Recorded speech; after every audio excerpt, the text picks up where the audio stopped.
खरे आज एक गीतों भरी कहानी लेकर उपस्थित हुई हूँ, जिसका शीर्षक है परिवार की उपयोगिता।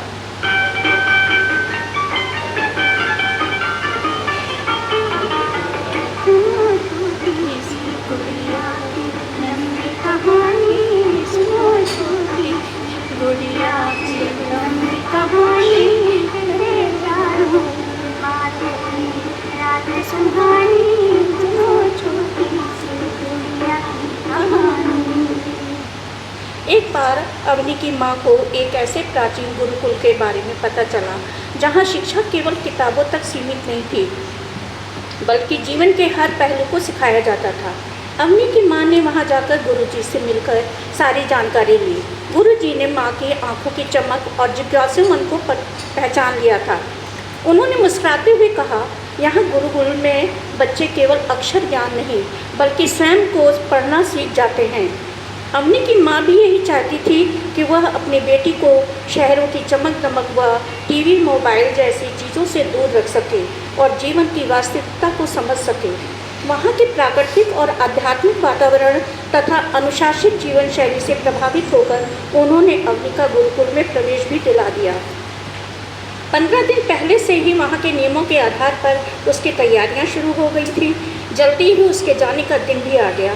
8 साल की वो मासूम बच्ची जो आज अपने पूरे परिवार से दूर गुरुकुल में पढ़ने के लिए दिल्ली से कोयम्बटूर जा रही थी। जीवन का यह पहला सफ़र उसके लिए चुनौतियों से भरा था। आज 8 वर्षों में वो एक दिन भी अपने माता पिता से दूर नहीं हुई थी।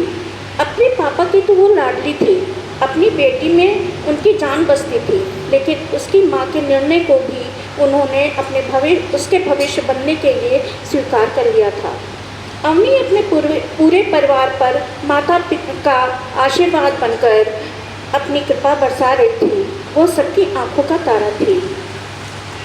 जिस दिन उसे जाना था उस दिन वह अपने परिवार के सदस्यों को प्रसन्न रखने का प्रयास करती रही। कभी किसी का अभिनय करके, कभी गाना गाकर, तो कभी नृत्य दिखाकर सबको गले लगाकर प्यार करना उस नन्ही गुड़िया के लिए कितना मुश्किल हो रहा था। सबके मन बहुत दुखी थे, लेकिन ऊपर से सब उसको खुश दिखाने का प्रयत्न कर रहे थे। उसके पापा तो जैसे अंदर से टूटते नजर आ रहे थे, पर ऊपर से वह उसको ढाढ़स ही दे रहे थे, उसकी हिम्मत बढ़ा रहे थे। पोनू, मेरी प्यारी पोनू बहुत ब्रेव है ना, बहुत स्ट्रांग है। अपने पापा की बेटी अपने पापा का नाम रोशन करेगी ना, जैसे शब्दों से उसे प्रोत्साहन दे रहे थे और उसका डर दूर करते हुए उसका उत्साह वर्धन कर रहे थे।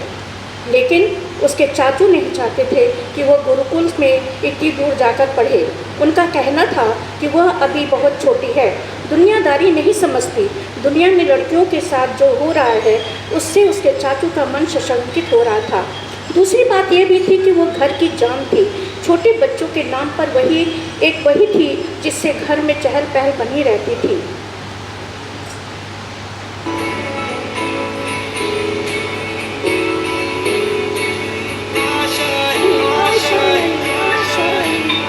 कुछ पाने की हो आसपास, कोई अरमा हो जो खास खास आशाएं, हर कोशिश दरियाओं को आर पार आशाएं। सूर्य की पहली किरणें अभी पहाड़ों से झांक ही रही थी कि अवनी अपनी माँ के साथ गुरुकुल के विशाल द्वार पर पहुंची। वहाँ बड़े बड़े पेड़ों से घिरा यह गुरुकुल का आश्रम उसे किसी रहस्यमय जंगल सा लग रहा था। जब मोरों की मधुर आवाज़ उसके कानों में पड़ी तो उसके छोटे से दिल में उन्हें देखने की उत्सुकता जागी, लेकिन दूसरे ही क्षण वह उत्सुकता घबराहट में बदल गई। आश्रम के द्वार पर पहुंचकर वहाँ के आचार्य और आचार्या दोनों से भेंट हुई, जो सभी बच्चों की एक अभिभावक के रूप में उनकी देखभाल करते थे। उनकी आंखों में स्नेह झलक रहा था, चेहरे पर ज्ञान की चमक थी। अवनी और उसकी माँ ने दोनों को प्रणाम किया और उसको सम्मान सहित आचार्य को सुपुर्द कर दिया। माँ से बिछड़ते वक्त अवनी की आंखों में आंसू थे। आश्रम के अंदर का दृश्य अवनी के लिए बिल्कुल नया था। उसने देखा कि वहाँ के छोटे बड़े बच्चे पेड़ों के नीचे बैठकर ध्यान कर रहे थे, कुछ वेद मंत्रों का पाठ कर रहे थे, कुछ मिट्टी के बर्तनों पर चित्र बना रहे थे। वहाँ पर सभी प्रकार की सुविधाएं उपलब्ध थीं। पहला दिन थोड़ा मुश्किल था। प्रातः ब्रह्म मुहूर्त में उठकर अपना नित्य कर्म करके ठंडे पानी से स्नान करके प्रार्थना स्थल पर उपस्थित हो जाना होता था। वहाँ सुबह से सभी कार्य स्वयं करने पड़ते थे। आज उसे अपनी माँ और पापा की बहुत याद आ रही थी। वो चुपके अपने आंसू बहाते हुए वहाँ के नियमों का पालन करती जा रही थी। लगभग 3 महीने बीत चुके थे।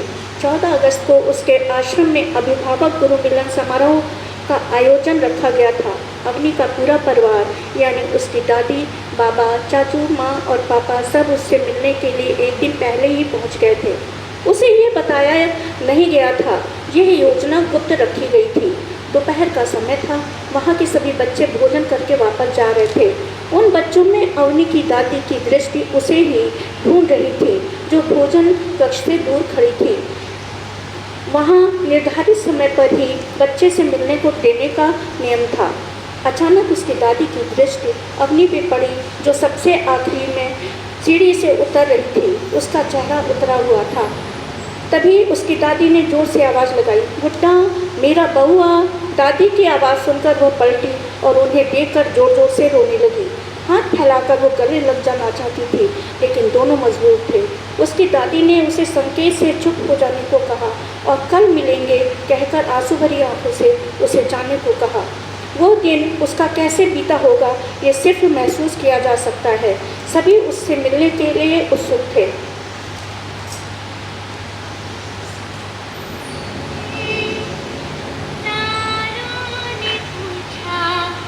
हजारों से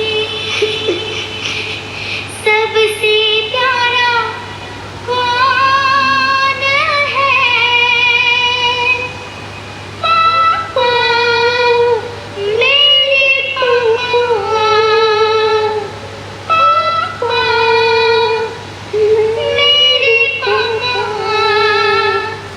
दूसरे दिन सभी समय से तैयार होकर कक्ष के बाहर उसकी प्रतीक्षा कर रहे थे कि वो दौड़ती दौड़ती आई और अपने पापा के गले लिपटकर काफ़ी देर तक रोती रही। सहज हो जाने के बाद उसने पूरे परिवार को देखा तो खुश हो गई। उसमें उम्मीद नहीं थी कि सभी लोग उससे मिलने आएंगे। उसने अपने आचार्य जी से सभी लोगों का परिचय कराया तथा उन 3 महीनों की सारी गतिविधियों से ले जाकर दिखाए। उस दिन वह पूरे दिन सभी लोगों के साथ रही। दूसरे दिन 15 अगस्त के सांस्कृतिक कार्यक्रम में भी शामिल हुई। वो वहाँ की दिनचर्या का विस्तारपूर्वक वर्णन करती जा रही थी। उसने बताया कि उसकी दिनचर्या सुबह 4 बजे से शुरू होकर रात 9 बजे बिस्तर पर जाकर समाप्त होती है, जिसमें दैनिक नित्य कर्म करके सूर्य नमस्कार करना, योगासन, प्राणायाम करना, दौड़ना, वेद मंत्रों का पाठ करना, यहाँ तक कि भोजन स्वयं लेना तथा बर्तन धोकर यथास्थान रखना जैसे सभी कार्य उसे ही करने होते थे। गुरुकुल उसके लिए शिक्षा का केंद्र ही नहीं बल्कि जीवन जीने की कला सिखाने का माध्यम बन गया था। उसकी माँ को अवनी का इस तरह आत्मनिर्भर व अनुशासित बनना ऐसा लगने लगा जैसे उसने एक बड़ी जीत हासिल कर ली हो। समय समय पर उसकी माँ उससे हर 2 महीने में मिलने जाया करती थी, लेकिन अभी तक अवनी वहाँ के बच्चों में घुल मिल नहीं पाई थी, जिससे वो हमेशा उदास रहती थी। जब वह वार्षिक छुट्टियों में घर आई तो उसने माँ पापा से वापस जाने के लिए स्पष्ट रूप से मना कर दिया। न जाने के कारण उसने बड़ी मुश्किल से बताया। उसका कहना था कि वो वहाँ जो भी सीख रही है उसे घर पर भी रहकर सीखा जा सकता है। किसी बच्चे के लिए उसका परिवार जरूरी होता है, मित्र नहीं। मित्र तो कभी भी कहीं भी बनाए जा सकते हैं। दूसरा कारण उसके पापा थे, जो उससे दूर होने के कारण अवनी को बहुत कमज़ोर और दुबले लग रहे थे। अब वह उन्हें नहीं छोड़ना चाहती थी। उसे इस प्रकार टूटता हुआ पहले कभी किसी ने नहीं देखा था। उसकी बात सुनकर सभी स्तब्ध थे। एक छोटी बच्ची ने सबके हृदय पर एक अमिट छाप छोड़ दी थी। सभी मन ही मन उसकी प्रशंसा कर रहे थे।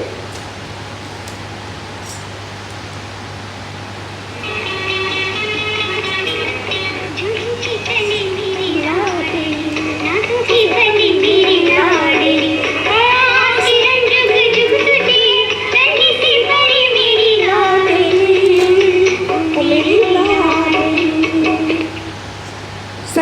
ने मिलकर उसे न भेजने का निर्णय लिया, लेकिन उससे ये भी वादा लिया गया कि वह वहाँ के नियमों का पूर्ववत पालन करेगी और टीवी मोबाइल से दूर रहेगी। अवनी ने विश्वास दिलाया कि वो पूरा कहना मानेगी और शिकायत का मौका नहीं देगी। दोबारा आश्रम न भेजने की बात सुनकर सभी प्रसन्न थे। उसका घर एक अलग ही सुगंध बिखेर रहा था। उस उदास बच्ची के चेहरे पर जो खुशी छलक रही थी, वैसी खुशी कभी किसी ने नहीं देखी थी। उसकी चहक से आज पूरा घर गुंजायमान हो उठा था।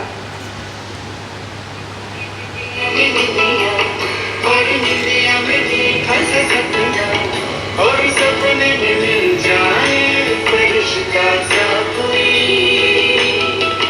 जैसे रंगों भरी पिचकारी, जैसे बिखलियों फूलों की क्यारी, जैसे बिना मतलब का प्यारा रिश्ता हो कोई।